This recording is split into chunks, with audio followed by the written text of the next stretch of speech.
Your hosts are here, Sammie and Michelle. By the end of this podcast, you'll know them well. Adulting, navigating the journey of life. Careers to relationships, pain and strife. Put down the rule book, rethink the status quo.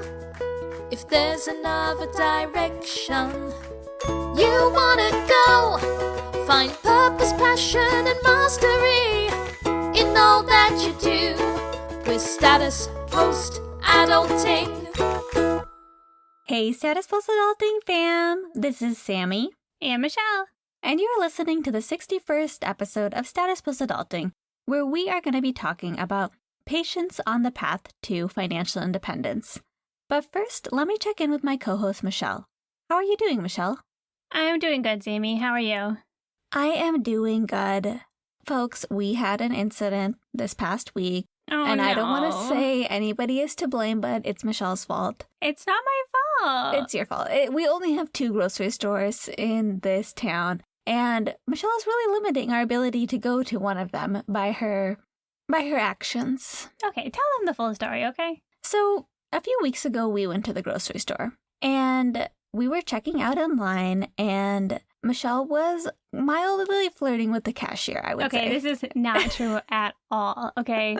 We were checking out, and Sammie was chatting up the cashier while I was trying to put in my phone number to get the discounts. I really don't even remember speaking to him. And he was saying something to Sammie like, oh, yeah, I'm going to get off work soon, like in 10 minutes. And I guess maybe Sammie was just ignoring him and being rude, which could explain why I was trying to be friendly. But I was distracted because I messed up the machine. And I was like, hey, like I tried putting my phone number in, but I messed something up. And then he was like, okay, what's your phone number? And I gave him my phone number and he's like, okay, now I got it. And then I made a joke, call me in 10 minutes when he was off, because he was saying that he was off. It sounds, look, I get that it was not a good joke, okay? I was trying to be quick on my feet. I was just trying to be polite, and it did not hit. I saw that immediately that he was not laughing. Yeah, it's like the kind of joke that you see on the sexual harassment training videos that we get through HR. Okay, no. Also, keep in mind that this person is like a child. Not a child. Literally, like, this person is maybe above 18, but, like, less than 25. Like, if he went into a bar, he would definitely get ID'd. Like, he would have excess on his hands. But I just want to make it very clear that we are not in the same age range, in my opinion. So I didn't even think of any of this outside of just a little bit of banter with the cashier, which I consider polite. So, sexually harassing a minor. Yes. Okay. Anyway. First off, also, it was very inappropriate for him to say that to me, okay? So I don't understand why I'm being blamed here. What did he say again? What's your number so I can put your Safeway card in? No, Talk about asking for it. I gave him my phone number, and then he was like, now I have your number. Or, okay, got it. He said something very flirtatious first, okay? Oh, yeah. He did say something like, oh, got your number, or something like that. That's a joke. Yeah. Look, I'm sorry I said that 100%, double now as well, but I was not trying to hit on the cashier. I want to make that abundantly clear. But unfortunately, I don't think he realized that. He did not realize it. And so the next week, we were once again at the grocery store because this is the only grocery store that we can go to, one of them. Anyway, so we were in line, and I see it's that guy, but I'm not really sure if it's him. He seems kind of uncomfortable. I knew immediately. I felt uncomfortable. Michelle felt And then Sammie's like, put your phone number in the thing. She's like, Sammie's just like completely oblivious to the fact that I want to get out of there ASAP. And then he was like, oh, you guys are the ones with the phone number last time. And I'm like, oh my God, yes, that was you. How are you doing? Literally. And meanwhile, I'm like trying to like duck my face and leave. And then like Michelle is like becoming increasingly awkward. Even though she's the one who harassed him last time. No, okay. And then he says, oh yeah, which one of you was it? Oh yeah, exactly. Then Sammie just throws me under the bus. And then I do this little side thumb thing, you know, where I'm like, yeah, that like, one. Oh, was it you?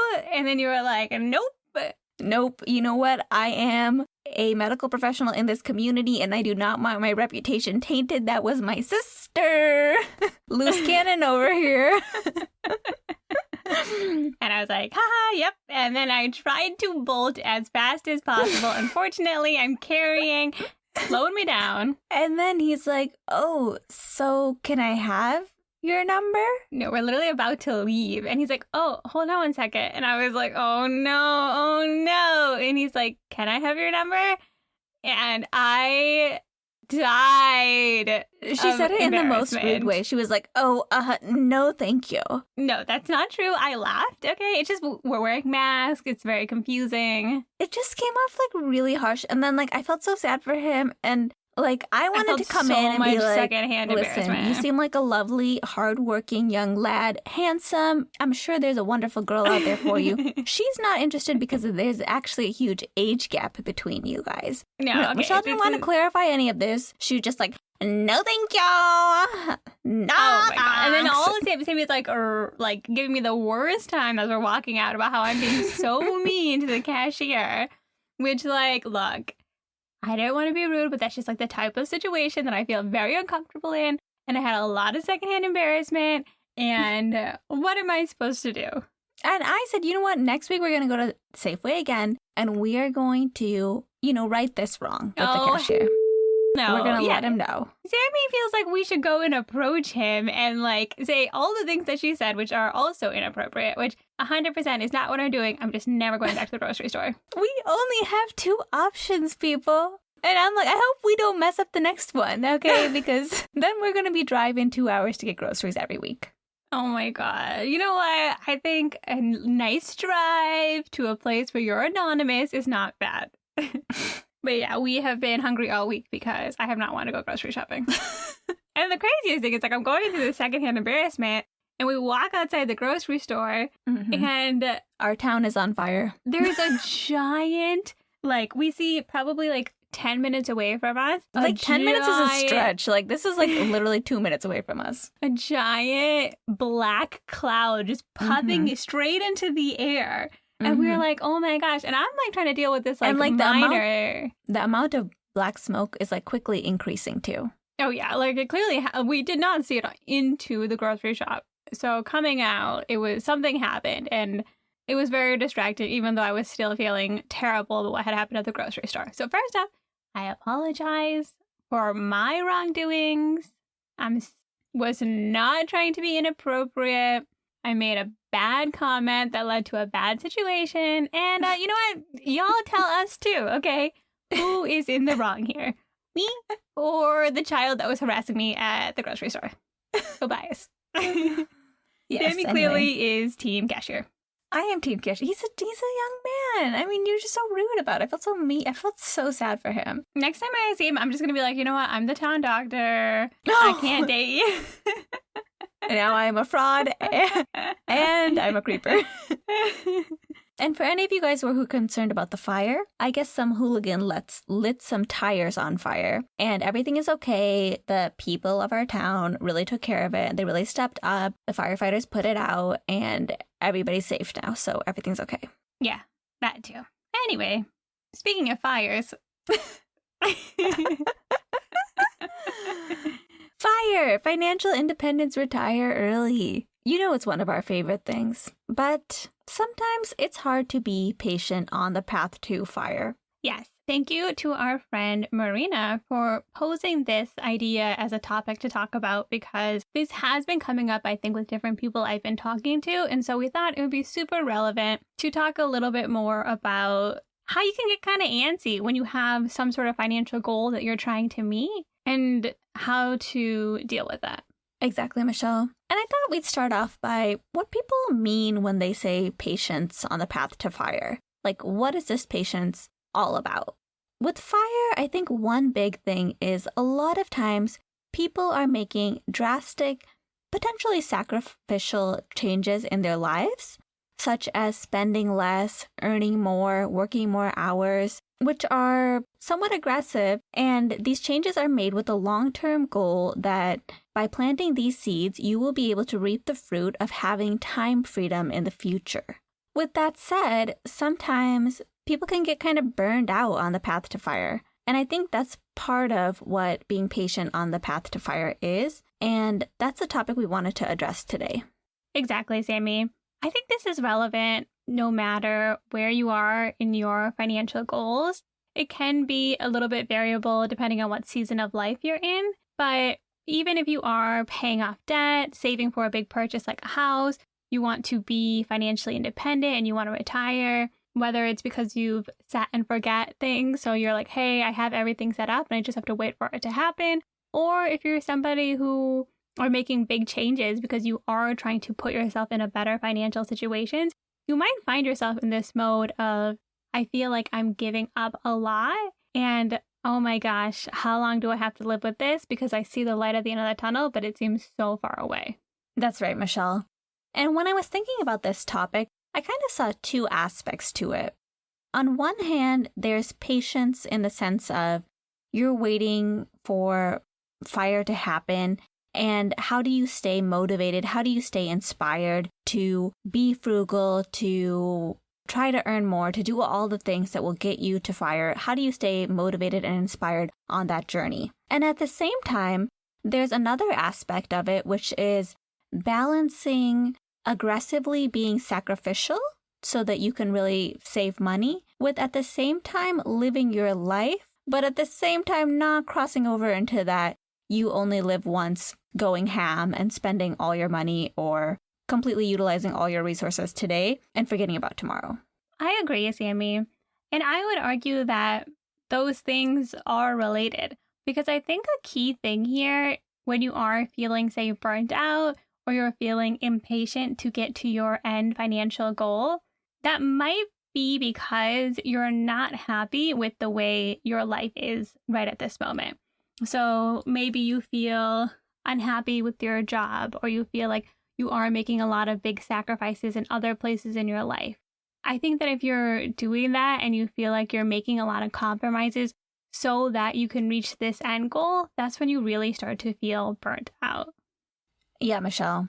When I think about me and my fire journey, it's interesting because when I think about like sacrificing financially, like being frugal and that kind of stuff, that actually doesn't bother me so much.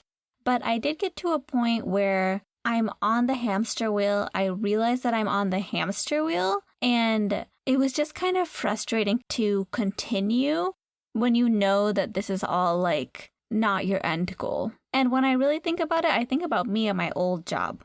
I was making a decent amount of money. Because I was living at home, I had a really high savings rate. And I was like, you know what? I'm just going to be doing this for the next 3 to 5 years until I'm financially independent. And I'll rethink my options then on like what I want to do. And truthfully, like I wasn't really happy in my job. Like I did like the work that I was doing, but it was taking up so much of my time. And I was spending so many hours outside of work doing this that I really felt like I had no free time. But I had decided that that's fine. That's going to be my life for the next 3 to 5 years. It's not a big deal because afterwards I'm going to be financially independent anyways. And I really, at that time, wasn't really thinking outside of the box. I remember that, Sammie. And I think that's the first thing to think about when you are feeling impatient or frustrated in your journey to financial independence. A big one is going to be, are you happy? Are you truly happy in your current job? In your case, you're working long hours. There are a lot of reasons that you were unhappy. And I think for other people, there is something different at play. I read this article recently that my friend Arjun sent me, The Riddle of the Well-Paying Pointless Job. And I'll share it in the show notes, but it's very interesting. I think especially for people like me who was working in tech and working in sales. And while I found certain aspects of my job interesting and rewarding, especially when I was at my first job for a long period of time, there was a certain point where I was comfortable, but I didn't feel challenged. And I felt like my job was pretty mundane. My pay was good. My benefits were good. So I was happy in that sense. But I definitely felt a little bit like my cup wasn't completely full. But at the same time, I was like, I have this good job. Things are great. Like I could just stay on this path forever. What this article talks about is how when you are in a job like that, which a lot of jobs now are, if you are in a job where you're not really taking care of people, or in the words of the pandemic, if you're sort of inessential, you might not feel as satisfied in the work that you're doing. And so that might mean thinking about making a move in your career. Or this article also makes the argument that it might be a good opportunity to think about a side hustle if you have time, or working on something creative or something that you enjoy so that your time isn't a huge chunk dedicated to work in a job that you don't necessarily feel that motivated by.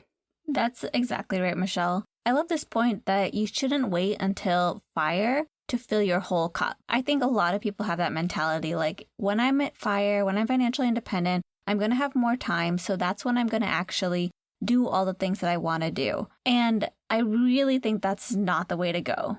I think truthfully, like you're not going to know what makes you happy until you start doing those things. I think about our podcast, for example. At my last job, like I said, I didn't have any time, but I knew that I wanted to do this podcast with you, Michelle. And somehow we made time for it. And literally, like my whole life is just like work and podcast. And it was really important because it was really important to start that journey of what it's like to have a podcast and make a podcast and do something that really resonates with me and my own interests outside of work before I'm fire. Because truthfully, I mean, there's a lot of work that goes into something like this, a lot of difficult things that can be involved with making a podcast or pursuing whatever dream you have, that you don't want to wait until you're financially independent and you did all this work and you set this whole thing up to find out that maybe that doesn't bring you as much joy as you thought you would, or maybe that doesn't go like that goal doesn't play out exactly how you thought it would. Yeah, Sammie. And I think, I don't want to speak for you, but I think when you were working with the podcast and working all the time, when the opportunity came up to do a job that was similar but would actually free up your time, that's when you really appreciated, oh, I'm going to have more time to do more things like the podcast or even just things that you enjoy. It really opened up your schedule in general, which is why I think this job and this move was so attractive to you. That's true, Michelle. And I would say like anybody who is in a similar situation where for some reason their current situation isn't quite sitting correctly, but then they also have this assumption that they're going to stay there until they're fired. I think the first step is just acknowledging that to yourself. As soon as I was like, oh, well, this is a decent job and I have a decent savings rate, so I'm just going to do this for 3 to 5 years. That's when, like I said, how I say it is, my spirit guides went off. That's when that inner self is like, no, no, no, no, no, no, no. It's not until you fully acknowledge your plan to yourself where you can start thinking outside the box. It's so true, Sammie. It's crazy how you can sort of see an end goal and say, hey, maybe there's a perfect situation that I would leave for, but I'm happy right now. And then all of a sudden, like in your case, it was almost as if you manifested the perfect job opportunity. Everything you had said was in the job description when the person had reached out to you. It's so true, Michelle. And I do think that first acknowledging my current limitations is what allowed me to imagine what those other opportunities would look like. Imagine the most extreme things, like the most extreme salary, the most extreme amount of free time, the most extreme savings rate, the most extreme peace and stress load that you have at your work. Like just imagine that whole life that you would like. And I would even write it down. Write it down in detail. Like I go to work and I encounter these people that I like, and really in detail write down what it is that you envision for yourself. Because one, I do think that's kind of a manifestation. Like when you visualize it, you're like really putting it into the universe as it is. But then also I think by writing it down, you just have a clearer idea of what it is that you want. Had I not tried to manifest what I wanted, when the opportunity presented itself, I think I would have seen it as like maybe an odd job in the middle of nowhere instead of, wait, is this actually exactly what I want? It's so true, Sammie. And the other part of what we've been talking about too is making sure that you are still, to the best of your ability, trying to enjoy your life and making sure that you're coming from a place of, hey, these are my goals and this is something that I'm working towards. But not, oh, I'm sacrificing so much that I can't enjoy my life. Or I would even say more than that, because I think sometimes, we do want to make these sacrifices. But I would also say more than that, don't guilt yourself either. Because something I've seen for myself is that when I start to think about, oh, like I do want to save money and I do want to be quote unquote responsible and I want to have a high savings rate and all of these things, I'll start to obsess about the little things. Like I'll start to think a little bit too much about the small purchases or whether or not I save $1 here or $1 there or a trip I want to do. Or like I worry about everything instead of just taking a look, say at the end of the month and saying, hey, this is what I spent money on. These are my values. Do these things line up? It's more so than like I'm guilting myself if I would do something, which when I think about my greater finance goals, like that's not my goal. Like it's not my goal to feel guilty about traveling because that's something that I know I enjoy. It's not my goal to feel guilty about spending money when I eat out because at this point, I actually don't eat out that much. And for me, a lot of times when I go back and I look at my spending, the things that I feel so guilty about aren't even the things that are causing me, aren't even the things that I'm spending so much money on. Like I know I am pretty careful. And it's always like random things like my car that's actually like eating into my spending. That's a good point, Michelle. The big things are always going to be the big expenses. Housing, cars, food. Those things usually are the most expensive things. And to nitpick on little things instead of addressing the bigger things is really just defeating the whole purpose. And at the same time, can be really like stressful or feel really limiting to do something like that. When I think about people who really sacrificed on the way to fire, I think about the mad scientist. He has one of the first, not the first, but one of the first blogs and podcasts about financial independence. And he talks about how when he was starting out on his fire journey, he really just like went so extreme that he pretty much went into almost like a depression on his way to fire. Once he reached fire, he kind of realized he could have loosened up the reins a little bit.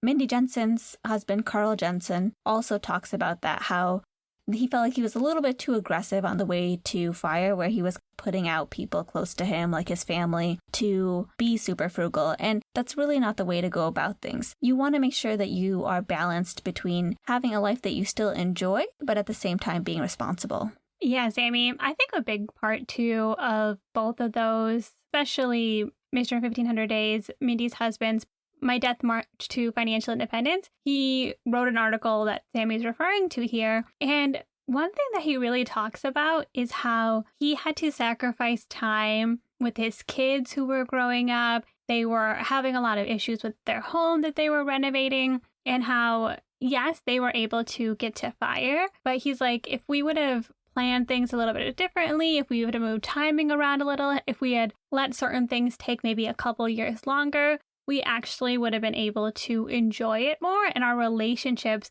with each other and our children would have been more rich because we weren't so obsessed with trying to do as much as possible in the moment to squeeze every dollar out and try to get to financial independence as soon as possible. Like, yes, that's a really great goal to have, but if your relationships are being compromised, I think Mad Scientist talks about this as well, about his relationship with his wife.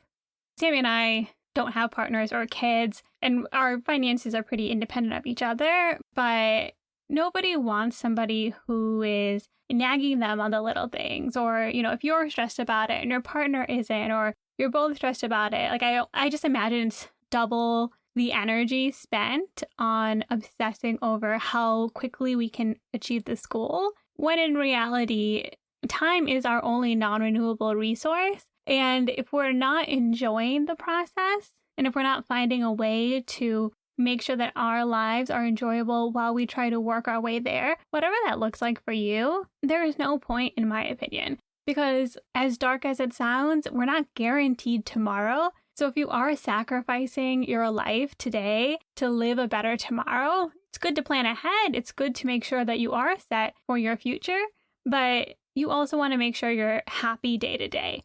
And I know that's something for me. Like, I like to check in every now and then and be like, okay, yes, I'm trying to make these plans for my futures. Yes, I'm worried about my future. There's a million different things that I'm thinking about, but am I happy in this moment? If yes, that's good. If not, okay, what's going on? Like, what can I do to help this situation? I agree with that so much, Michelle. A lot of times the things that are making us unhappy are unrelated to our finances. Maybe it has nothing to do with how little you're spending or how much you're spending. And if that's the case, those same issues that you have with yourself, or those same problems that come up in your life, those are still going to be there when you hit fire. It's like the quote that I love, wherever you go, there you are. It's true for the good things and it's true for the bad things. If we don't address the underlying discontent within us, we're really overlooking something major. And especially if you're not addressing that discontent because you think it's going to be resolved by something like financial independence, chances are it's not.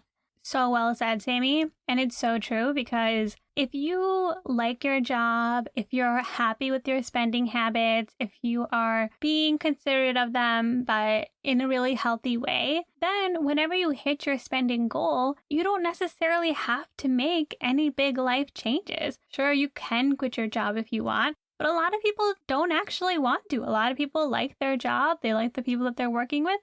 Maybe they want to work less hours. Maybe they don't. But now they have flexibility, but their life is actually in a place where they're happy, so they don't have to necessarily make changes.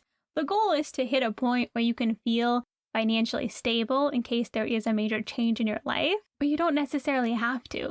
The goal is not necessarily to put a light in the tunnel where that's the moment where you can change your whole life around, and then at that finally, 5 years, 10 years down the road, that's when you can finally start living your life. Like, I don't think that's a good way to view managing your finances or really setting up any goals in your life.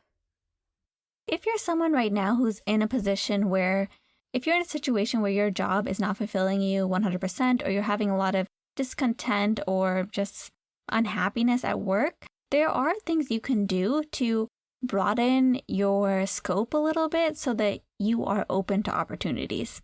One thing that our friend Marina, who recommended this topic, has suggested to us is that you should never stop looking and applying for jobs. And I remember when she told me this, I thought it was a bit dramatic at first. I was like, whoa, like, you're at a job, you're content. Why would you look at jobs and apply for them and even interview for them if you know that you're probably not going to leave your current job? But because she is a wise sage, I listened to her anyway. And because of that, while I was at my last job, I did interview for multiple positions, which I never took over the 6 years that I worked there. But it gave me an idea of what the other side looks like, what other jobs look like, what their pay is. So I actually had a realistic idea of what is going on outside of my workplace, which I think is really important at making me feel grateful for the job that I did have, and then also aware of the opportunities that are out there, and aware of maybe like what skill sets and things I would need to leverage myself more. I totally agree with that, Sammie.